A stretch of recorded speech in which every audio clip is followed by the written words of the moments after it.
니들도 이러다 죽고 싶어. 여기 파리에서 북한의 경호원들이 선수들을 잔뜩 겁주고 있는데요. 이를 보고 깜짝 놀란 북한 선수 지원단의 프랑스 여성이 있습니다. 그 여성으로부터 북한 올림픽 선수단에 대한 놀라운 이야기가 도착했는데요. 어떤 이야기인지 바로 들어보겠습니다. 안녕하세요. 저는 이번 파리 올림픽 위원회에서 선수 지원단을 맡은 노아예요. 익명으로 사연을 보내서 제 속마음을 말하는 거지만 사실 진짜 북한 대표팀은 절대 맡고 싶지 않았어요. 저는 북한이라고는 한국과 적대적인 관계에 있고 여전히 분단된 나라이며 한 번씩 핵으로 세계 안보를 위협하는 나라라는 생각이 전부였어요. 가끔 TV에 나오는 모습을 보면 다들 표정이 너무 굳어있고 무서운 얼굴이라 사람들이 뭔가 무서워 보였거든요. 설마 이번에 206개국이 참가하는데 내가 북한을 맡겠어? 라고 생각했죠. 그런데 직원들과 아시아파트 지원국을 회의할 때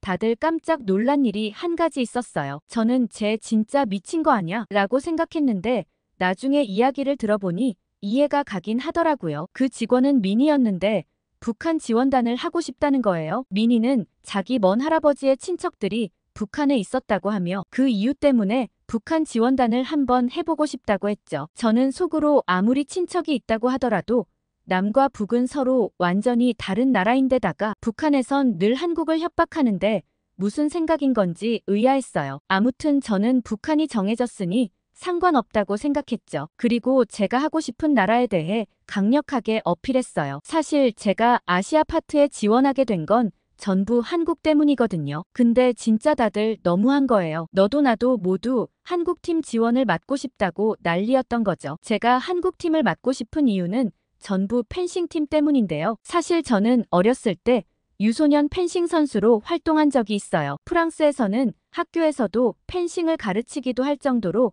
펜싱이 대중적인 스포츠거든요. 어렸을 적 학교에서 배웠을 당시 어느 정도 또래에 비해 두각을 드러냈고 저를 눈여겨보신 코치님의 권유로 프로 선수의 꿈을 키워갔어요. 그런데 중요한 시합을 앞두고 잔뜩 긴장한 탓인지 경기 3시간 전 발목에 이상을 느꼈어요. 그때 차라리 경기를 하지 않았으면 좋았을 텐데 저는 당장 눈앞의 시합에만 몰두했고 시합은 성공적으로 마무리했지만 제 발목은 완전 엉망이 되어버렸습니다. 경기 직후 그 자리에서 푹 주저앉을 수밖에 없었고 바로 병원으로 이송되었어요. 그렇게 1등을 해놓고도 시상대에도 서지 못하고 바로 수술대에 오르게 되었죠. 다행히 수술은 성공적으로 끝났지만 저는 선수 생활을 이어갈 순 없었어요. 펜싱은 밀접한 발기술이 필수인데 제 발목은 아무리 재활을 해도 예전 같은 퍼포먼스가 나오지 않더라고요. 그때 저는 포기할 줄도 알아야 되는구나 하는 것을 한 가지 배웠어요. 모든 것엔 때가 있다는 것도요. 아무튼 그 사고를 겪고 나서도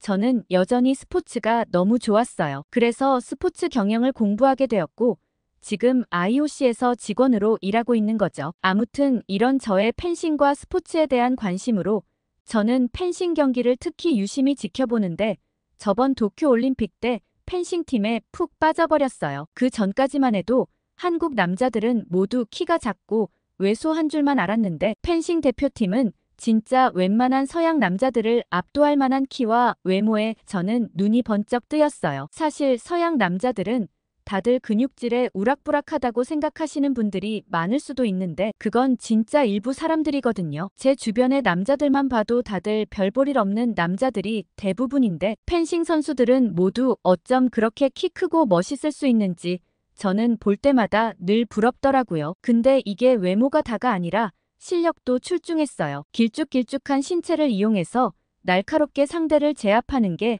너무 멋있더라고요. 옛날 남현희 선수를 보면서도 저렇게 작은 체구인데 어떻게 펜싱에서 결과가 이렇게 좋을 수 있을까 생각한 적도 있었어요. 아니나 다를까 이번 올림픽에서도 한국 펜싱팀은 엄청난 활약을 하더라고요. 아무튼 저는 무조건 한국 지원단에 뽑혀서 꼭 오상욱 선수의 사인을 받고 셀카를 찍고 싶다는 강렬한 목표를 가지게 되었어요. 사실 이것 때문에 2년 전부터 한국어 공부도 했거든요. 아무래도 한국어를 할 줄 알면 더 유리하지 않을까 싶어서요. 그런데 한국어를 배우면서 저는 참 신기한 경험을 했어요. 프랑스 학교에서도 제2 외국어를 배우곤 하는데 그때 저는 중국어를 배웠었거든요. 그런데 중국어는 아무리 배워도 늘지를 않고 재미도 없었어요. 성조도 너무 많아서 발음하기에 따라 의미가 달라지니 기억해야 할 게 너무 많았죠. 그땐 늘 시험 성적이 좋지 않아 나는 외국어엔 아예 소질이 없나 보다 싶었어요. 그래서 사실 한국어 공부를 시작할 때도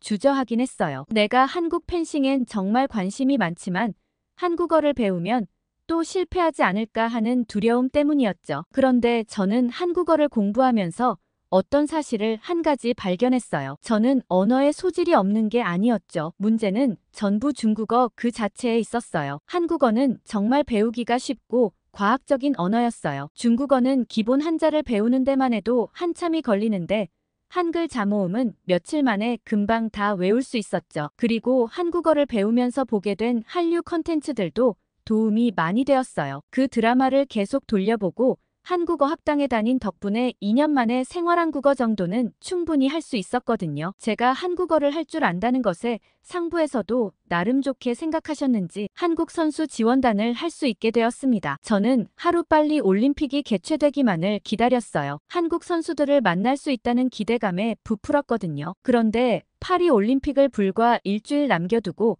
저는 청천벽력 같은 소리를 듣게 되었습니다. 저는 사내 메신저로 통보된 공지 하나를 보고 그 즉시 부장님의 방으로 달려갈 수밖에 없었어요. 거기엔 미니도 같이 와 있더라고요. 그 공지는 제가 북한 지원단이 되고 미니가 한국 지원단이 되는 거였어요. 저희 두 사람의 역할이 바뀌게 된 거죠. 저는 강력하게 항의했지만 부장님의 말씀을 듣고 한마디도 할 수 없었어요. 북한 측은 요구사항이 굉장히 많았는데 한국 계열인 미니 씨가 지원단을 맡게 된다면 올림픽에 아예 참가하지 않겠다고 했어요. 사실 세계인의 축제인 만큼 위원회에서도 북한 참가에 의미를 많이 두고 있었습니다. 북한의 이번 올림픽 참가는 여러모로 의미가 깊거든요. 코로나19로 인해 2020년 도쿄올림픽과 2022년 베이징 동계올림픽에 불참했던 북한이 8년 만에 하계 올림픽 무대에 복귀한 것이니까요. 국제올림픽위원회의 징계로 2022년 말까지 국가올림픽위원회 자격이 정지되었다가 복귀한 후 처음 치르는 올림픽이기도 해서 세계의 이목이 집중되어 있었기 때문에 어떻게든 북한과 함께하는 모습을 보이고 싶어 했어요. 그래서 북한 측의 요구를 최대한 들어줘야 했기 때문에 다른 직원으로 교체할 수밖에 없었고 이미 어느 정도 일이 진행되어 있던 터라 저와 미니 씨를 바꾸기로 했다고 했죠. 저는 너무 속상하고 슬펐지만 일개 직원이 무슨 힘이 있겠어요? 회사에서 하라는 대로 할 수밖에 없었죠. 부장님 방에서 나오자마자 오히려 미니 씨가 제게 미안해했어요. 처음부터 제가 북한 팀을 지원한다고 하지 않았으면 상황이 달라질 수도 있었는데 정말 미안하다고 했죠. 저는 사과하는 미니 씨의 말도 들리지 않고 오상욱 선수를 만나서 주고 싶은 선물까지 준비했는데 속상한 마음뿐이었습니다. 그래서 미니 씨에게 언성이 높아져서 한국은 북한이랑 사이도 안 좋다고 들었는데 도대체 왜 그렇게 북한을 고집했냐고 물어봤죠. 그런데 저는 미니 씨의 얘기를 듣고 눈물을 흘릴 수밖에 없었습니다. 그리고 미니 씨의 마음을 이해할 수 있었죠. 사실 미니 씨의 돌아가신 할아버지께서 북한에서 내려오신 분이라는 얘기를 했어요. 저는 전쟁은 한참 옛날 일인데 어떻게 할아버지가 전쟁에 참여하신 분이냐고 물어봤어요. 그러자 미니 씨는 생각보다 오래된 일이 아니라며 1950년인 70년 정도 밖에 안 된 일이라고 했죠. 당시 고등학생이셨던 할아버지는 친척집이었던 북쪽에 놀러가 있으셨대요. 그런데 갑작스레 전쟁이 터졌고 친척들은 남한으로 가는 걸 말리셨지만 가족들이 모두 남쪽에 있으니 당연히 내려가야겠다고 생각하셨대요. 최대한 밤에 몰래 이동하고 숨어다니며 남쪽으로 내려오던 중이라고 하셨죠. 그러던 어느 날 며칠을 아무것도 먹지 못하고 이러다 굶어 죽겠다 싶어 어쩔 수 없이 민가로 내려가 제발 밥 한 끼만 달라고 구걸하셨대요. 사실 그런 행동이 발각되면 도움을 준 사람까지도 모두 죽을 위험이었지만 북한의 리성철이라는 아저씨는 같은 동포 아니냐고 하시며 먹을 걸 챙겨주셨다는 거예요. 한참을 허겁지겁 밥을 먹고 있는데 그때 갑자기 대문에서 큰 소리가 났다고 했습니다. 순찰을 돌던 중공군이 나타나 소란스러운 찰나 성철 아저씨는 방 구석 장롱에 할아버지를 숨겨주셨대요. 만약 중공군에게 할아버지를 나만 간첩이라며 잡아 넘겼다면 먹을 것도 많이 받을 수 있었을 텐데 그 북한 가족은 어린 할아버지를 동포처럼 여기고 숨겨주셨던 거죠. 반대로 중공군이 장롱을 열어보고 할아버지를 발견했다면 그 집안이 몰수될 수도 있는 상황이었어요. 그 전쟁통에 사람 하나 죽는 건 일도 아니었으니까요. 중공군은 신발을 신은 채로 방 이리저리 둘러보더니 장롱 앞에 딱 멈춰섰다고 했습니다. 방 안에는 긴장감이 흘렀어요. 그러면서 조금이라도 허튼 수작하면 이 마을 사람들 전부 벌집되는 거라는 말을 남긴 채로 유유히 떠났다고 했습니다. 할아버지는 장롱 안에서 식은땀을 흘리며 가슴을 쓸어내리셨대요. 그러면서 성철 아저씨께 정말 고맙다고 이 은혜를 어떻게 갚냐고 얘기했고, 성철 아저씨는 전쟁통에 자식 생사를 모른다며 너라도 꼭 안전하게 가족을 만나면 좋겠다고 하시며 그 없는 살림에 먹을 것도 잔뜩 챙겨주셨다고 했어요. 미니 씨는 돌아가신 할아버지께서 어떻게든 통일이 되어 성철 아저씨께 감사 인사를 드리고 싶었는데 그렇게 하시지 못한 걸 늘 마음 아파하셨대요. 그래서 미니 씨라도 할아버지를 도와주신 리성철 아저씨를 생각하며 북한 지원단을 맡고 싶었다는 거였죠. 저는 미니 씨의 말을 듣고 전쟁 중에 저런 가슴 아픈 사연이 있다는 게 안타까웠고 전쟁이 정말 나쁘다고 생각했어요. 그리고 저는 북한에 대해 다시 한번 생각해보게 되었죠. 이때까지만 해도 서로 원수같이 싸우고 남한과 북한은 서로 적대적인 관계에 있다고만 여겼는데 선량한 몇몇 사람들은 그렇지 않을 수도 있겠다는 생각을 했습니다. 그리고 잘못된 지도자를 만나 아직도 고생하고 있는 북한 사람들이 안쓰럽기도 했죠. 그렇게 저는 제가 겪은 일도 아니지만 미니 씨를 대신해 잘해보고 싶다는 마음을 갖게 되었어요. 얼마 지나지 않아 올림픽이 시작되었고 파리 샤를 드골 공항에서 북한 선수단을 기다리고 있었습니다. 공항 도착장 주변은 이미 긴장감이 감돌고 있었습니다. 한국 취재진들과 조선 프랑스 친선협회 회원들이 각자의 위치에서 북한 선수단의 모습을 기다리고 있었어요. 드디어 북한 선수들이 입국장으로 들어섰습니다. 그런데 갑자기 예상치 못한 일이 벌어졌습니다. 수화물 검사 과정에서 한 가방에서 의심스러운 물건이 발견된 것입니다. 공항 보안 요원들이 긴급하게 모여들었고 북한 관계자들은 당황한 기색이 역력했습니다. 긴박한 순간이 이어졌고 저는 한동안 지켜볼 수밖에 없었어요. 알고 봤더니 북한 선수가 챙겨온 흰 가루가 문제가 되었습니다. 그 가루는 도라지 가루로 기관지에 좋다며 챙겨왔는데 반입금지 물건으로 오해가 되었던 거죠. 도라지 가루라도 일단 반입할 수는 없었기에 북한 선수는 그 물건을 놓고 올 수밖에 없었고 단순 오해로 인한 것이었지만 이 사건으로 공항 전체가 한동안 술렁였습니다. 북한 선수단도 더욱 경계를 강화했고 이후의 모든 과정에서 극도로 조심스러운 모습을 보였습니다. 그런데 제가 놀란 건 따로 있었어요. 출전 선수는 16명 정도였지만 사실 그것도 정확해 보이지 않았고 코치나 선수들 외에 함께 따라온 인력들이 50명이나 되었습니다. 저 사람들은 뭔데 저렇게 많이 왔나 싶었죠. 선수들의 가족이거나 코칭 스태프가 많은 건가 생각했지만 분위기가 영 이상했습니다. 역시나 그들은 선수들을 감시하기 위해 따라온 인력인 것 같았어요. 게다가 다른 나라 선수단은 보통 선수들이 먼저 나오고 경호 인력은 조용히 뒤따라오는데 북한 선수단은 좀 달랐어요. 선수들은 경호 인력에 꽁꽁 숨겨져 있었고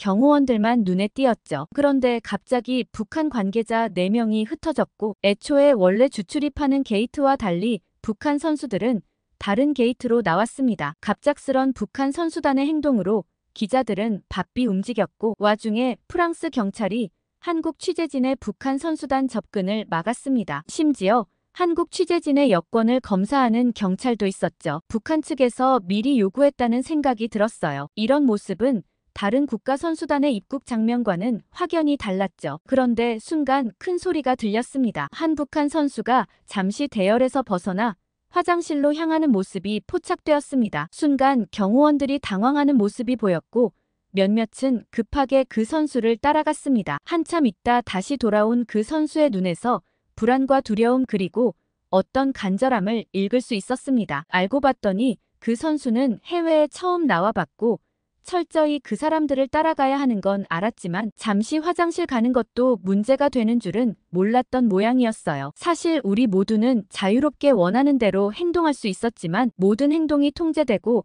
심지어 화장실도 허락받고 가야 하는 그 선수가 안타깝게 느껴졌습니다. 50명에 달하는 경호 인력은 선수들이 누구와 무슨 대화를 나누는지, 어떤 행동을 하는지 철저히 감시하는 것 같았어요. 게다가 저는 직원이었지만 선수들과 직접 대화를 나누는 것은 거의 불가능했어요. 제가 전하고 싶은 말은 모두 경호원을 통해서만 할 수 있었죠. 선수촌으로 이동하는 버스에 함께 탔을 때도 분위기는 무거웠습니다. 선수들은 아무 말도 하지 않았고 버스 창문에는 커튼이 쳐져 있어 밖을 전혀 볼 수 없게 되어 있었어요. 선수들도 별 관심 없는 듯 눈을 감고 있는 것처럼 보였습니다. 그런데 자세히 보니 아니었어요. 선수들은 커튼의 아주 좁은 틈 사이로 보이는 바깥 모습에 집중해 있는 것 같았어요. 버스가 에펠탑 근처를 지나갈 때 이를 지켜보던 어느 선수의 눈이 커지더니 옆 사람을 슬쩍 건드렸습니다. 순식간에 여러 선수들이 조심스럽게 창밖을 보기 시작했어요. 에펠탑의 웅장한 모습과 그 주변을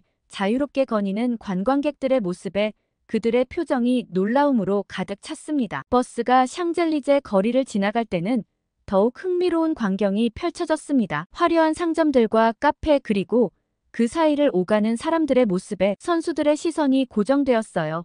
한 선수는 입을 약간 벌린 채 넋을 잃고 바라보고 있었고 다른 선수는 눈을 깜빡이며 믿기지 않는다는 듯한 표정을 지었습니다. 루브르 박물관 앞을 지날 때는 몇몇 선수들이 살짝 몸을 일으켜 더 잘 보려고 했습니다. 유리 피라미드와 그 주변의 웅장한 건물들, 그리고 세계 각국에서 온 듯한 관광객들의 모습에 그들의 눈빛이 반짝였어요. 그런데 갑자기 버스가 큰 소리와 함께 급정거했고 앞차와의 접촉사고가 났어요. 다행히 큰 피해는 없었지만 이 사고로 인해 북한 선수단은 큰 혼란에 빠졌습니다. 경호원들은 즉시 선수들을 감싸며 보호하려 했고 일부는 현장을 살피러 나갔습니다. 선수들은 순간 긴장한 표정으로 서로를 바라보았고 몇몇은 몸을 웅크리며 자리에 더 깊숙이 앉았습니다. 경호원들은 빠르게 움직이며 상황을 통제하려 했고 한 사람이 큰 소리로 절대 자리에서 움직이지 마 라고 외쳤습니다. 저는 이 상황 자체가 너무 놀라웠어요. 보통 같으면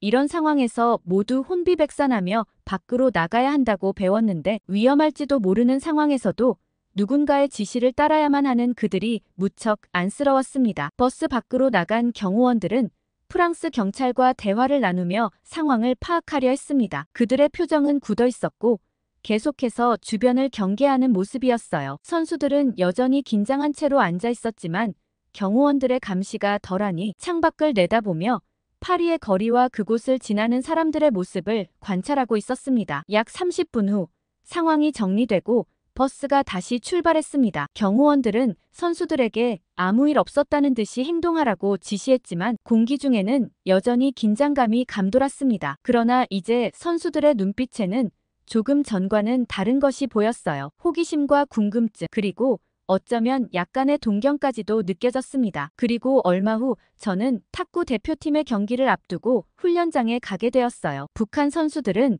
한국 선수들의 체계적인 훈련 모습을 유심히 지켜보았어요. 한국 대표팀의 코치진들이 세세한 부분까지 지도하는 모습에 북한 선수들의 시선이 고정되었습니다. 그들의 눈빛에서 부러움을 읽을 수 있었죠. 저기 봐, 한국 선수들 훈련복 정말 멋있다. 북한 선수 중 한 명이 작은 목소리로 속삭이는 걸 들었어요. 저는 한국어를 알아들을 수 있었지만 혹시나 제가 알아듣는다는 걸 알면 말 한마디도 자유롭게 하지 못할까 걱정돼서 못 알아듣는 척을 하고 있었어요. 신뢰가 되는 걸 알지만 조그맣게라도 얘기할 수 있도록 배려하고 싶었거든요. 한국은 기술이 워낙 뛰어나니까 그렇겠지라며 북한 선수도 이미 알고 있는 눈치였어요. 최신 기능성 소재로 만들어진 한국 선수들의 훈련복은 확실히 눈에 띄었으니까요. 북한 선수들은 그것을 바라보며 작은 한숨을 내쉬었어요. 그리고 선수들은 신유빈 선수와 임종훈 선수를 보지 않는 척하면서 슬쩍슬쩍 보는 게 느껴졌습니다. 한국 사람들은 확실히 때깔이 다르다며 정말 귀엽게 생겼다는 둥 잘생겼다는 얘기도 하더라고요. 그러면서 저는 제 귀를 의심할 수밖에 없었습니다. 북한 선수들이 오상욱 선수 얘기를 하더라고요. 한 선수가 오상욱 선수를 실제로 한 번만 보고 싶다고 얘기하자 다른 선수는 꿈도 꾸지 말라며 그런 생각은 해서도 안 되고 입 밖에도 내면 안 된다고 얘기했습니다. 두 선수의 얘기가 길어지자 경호원은 두 선수를 탁탁 치며 훈련에 집중하라고 바로 주의를 주었어요. 저는 북한 선수들도 알게 모르게 한국 이야기를 많이 알고 있구나 싶었습니다. 그리고 드디어 파리 올림픽 탁구 경기가 있던 날 저는 어쩌면 역사적인 순간을 목격하게 되었습니다. 8년 만에 올림픽 무대에 복귀한 북한 선수들의 모습이 모든 이의 시선을 사로잡았어요. 경기장에 들어서는 순간부터 북한 선수들의 표정이 달랐습니다. 그들의 눈에는 긴장감과 함께 주변을 탐색하는 듯한 호기심이 깃들어 있었어요. 특히 한국 선수들의 모습을 볼 때마다 묘한 긴장감이 감돌았습니다. 북한의 리정식 김금영조는 예상을 뛰어넘는 활약을 펼쳤어요. 16강에서 세계 랭킹 2위 일본 팀을 꺾는 이변을 일으키더니 8강과 준결승을 거쳐 결승까지 진출했습니다. 경기장은 그들의 예상치 못한 선전에 술렁였죠. 결승전에서는 비록 패했지만 두 세트를 따내며 끝까지 힘을 냈어요. 그런데 시상식이 다가오자 긴장감이 감돌았습니다. 경호원들은 정말 분주하게 움직였어요. 혹시나 선수들이 한국 선수들과 접촉하거나 이야기를 나눌까 예민한 눈치였죠. 저는 이런 스포츠 경기에서조차 저렇게까지 억압해야 하나 싶은 생각이 들었습니다. 은메달을 획득한 북한 팀과 동메달의 한국 팀이 나란히 시상대에 올랐어요. 그때였습니다. 한국 선수의 행동에 모든 경호원들이 촉각을 곤두세웠죠. 한국의 임종훈 선수가 북한의 리정식 선수에게 손을 내밀었어요. 잠시 망설이던 리정식 선수가 조심스럽게 손을 잡았습니다. 순간 경기장이 환호성으로 가득 찼어요. 저는 저렇게라도 교류를 하는 두 선수의 모습이 흐뭇했어요. 그러나 경호원들은 잔뜩 심각해졌습니다. 갑자기 어디선가 전화가 울려오더니 한 경호팀장이 그 전화에 쩔쩔매는 모습을 보였어요. 이어서 대회 주최 측의 요청으로 메달리스트들의 단체 사진을 찍게 되었는데 임종훈 선수가 갤럭시 폴드를 꺼내들었어요. 북한 선수들의 눈이 휘둥그레졌습니다. 접히는 스마트폰을 처음 본 듯한 표정이었죠. 그들의 얼굴에 순간 호기심과 놀라움이 스쳐 지나갔어요. 김금영 선수가 놀라는 눈치를 보이자 임종훈 선수는 재밌어하는 느낌이 들더라고요. 그 핸드폰을 보는 북한 선수들의 눈이 반짝였습니다. 사진을 찍는 동안 북한 선수들은 처음과는 달리 훨씬 편안해 보였어요. 한국 선수들과 어색하게나마 보일 듯 말 듯한 미소를 지으며 포즈를 취했고 다정하게 붙어 사진을 찍는 모습이 보였거든요. 그러나 이 화기애애한 분위기는 오래가지 못했습니다. 사진 촬영이 끝나고 믹스트존으로 이동하기 직전 북한 경호원들이 선수들을 불러세웠어요. 그들의 표정이 순식간에 굳어졌습니다. 도대체 제정신이냐며 경호팀장이 났지만 강압적인 목소리로 꾸짖었습니다. 조국의 위신을 생각해야 한다. 그들과 너무 친밀하게 굴지 마라. 그 말을 듣고 북한 선수들의 얼굴이 창백해졌어요. 리정식 선수는 고개를 숙인 채 죄송합니다라고 작은 목소리로 말했고 김금영 선수는 눈물을 글썽이는 듯 했습니다. 그 후 북한 선수들의 태도가 급격히 달라졌어요. 믹스트 존에서 그들은 한국 취재진의 질문에 일절 대답하지 않고 지나쳤습니다. 기자회견장에서도 굉장히 조심스러운 모습을 보였죠. 특히 한국 선수들과의 교류에 대한 질문이 나왔을 때 잠시 머뭇거렸어요. 그런 건 전혀 느끼지 못했습니다라는 짧은 대답만 할 뿐이었죠. 기자회견은 북한 측의 요청으로 굉장히 짧게 마무리되었고 선수들은 곧장 짐을 챙겨서 버스로 향했습니다. 그런데 경호원들의 분위기가 갑자기 변화했습니다. 탁수 선수들을 경호하느라 10명이나 되는 경호원들이 따라 붙었지만 3명을 제외하고는 모두 어디론가 가버렸어요. 알고 봤더니 북한의 고위 간부가 파리에 온다는 소식에 대부분의 경호원들이 그쪽으로 이동했던 거였죠. 덕분에 선수들을 감시하는 인원이 크게 줄어들었고 선수들의 행동이 눈에 띄게 자유로워졌습니다. 그렇게 선수촌으로 이동하던 중 코리아 하우스 앞을 지나가게 되었는데 북한 선수들의 반응이 인상적이었습니다. 모두가 눈을 크게 뜨고 코리아 하우스를 바라보며 놀라워했습니다. 태극기와 대한민국이라는 글자 그리고 많은 사람들이 드나드는 모습에 시선을 떼지 못했습니다. 북한 선수들은 코리아 하우스에서 한복을 입은 사람들과 K-팝에 맞춰 춤추는 젊은이들 또 한국 음식을 맛보려는 관광객들의 모습에 놀라워했습니다. 그들의 눈에는 호기심과 부러움이 가득했습니다. 선수들의 대화를 들어보니 한국 드라마와 K-팝이 북한에서도 은밀히 유통되고 있다는 사실을 알 수 있었습니다. 한 선수는 비디오에 담긴 한국 드라마를 몰래 보았다고 했고 다른 선수는 라디오로 한국 가요 방송을 들었다고 했습니다. 그들은 한국 문화에 대해 이미 어느 정도 알고 있었고 그것이 실제와 일치한다는 사실에 더욱 놀라워했습니다. 특히 BTS의 공연 영상을 보고 흥분하는 모습이 인상적이었습니다. 다이너마이트라는 노래 제목을 정확히 알고 있었고 안무까지 흉내 내려는 선수도 있었습니다. 이를 통해 K-팝의 영향력이 북한 젊은이들 사이에서도 상당하다는 것을 실감할 수 있었습니다. 버스가 코리아 하우스를 지나친 후에도 북한 선수들은 계속해서 한국 문화에 대해 이야기를 나눴습니다. 한국 문화 외에도 한국 사람들에 대한 관심이 엄청나더라고요. 정말 다양한 주제로 대화가 이어졌습니다. 한 선수는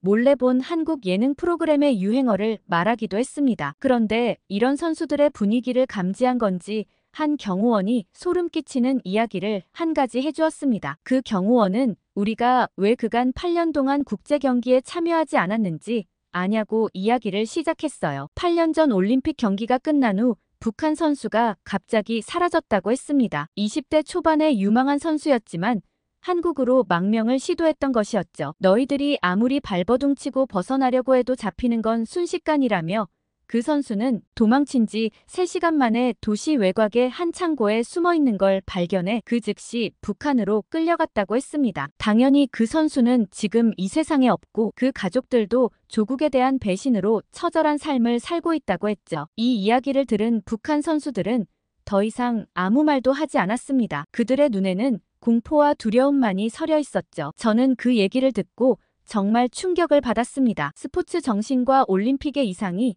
현실의 벽에 부딪히는 모습을 직접 목격한 거죠. 언젠가는 이런 비극적인 일들이 없어지고 북한 선수들도 자유롭게 꿈을 펼칠 수 있는 날이 왔으면 좋겠다고 생각했어요. 그 사건 이후 북한 선수들은 크게 경직되었고 옆에서 바라보고 있는 저도 안타까웠습니다. 그리고 다음 날 체조 경기 연습을 위해 체조 경기장으로 향했죠. 여전히 고위 간부를 보위하느라 경호원의 수는 극히 적었습니다. 그런데 신기한 점이 한 가지 있었습니다. 북한의 체조 유망주 안창옥 선수는 한국이 아닌 다른 나라 선수들과는 활발히 교류를 하는 모습을 볼 수 있었어요. 어쩌면 한국 선수와 가장 친밀하게 지내야 하는 거 아닌가 하는 생각을 하면서 멀리서 안창옥 선수를 지켜보는데 그때 우연히 민희를 만났습니다. 민희는 오늘 스케줄이 비어 한번 와보고 싶었다고 했죠. 그렇게 얘기를 나누고 있는데 북측 경호원들은 또 어디선가 걸려온 전화를 받느라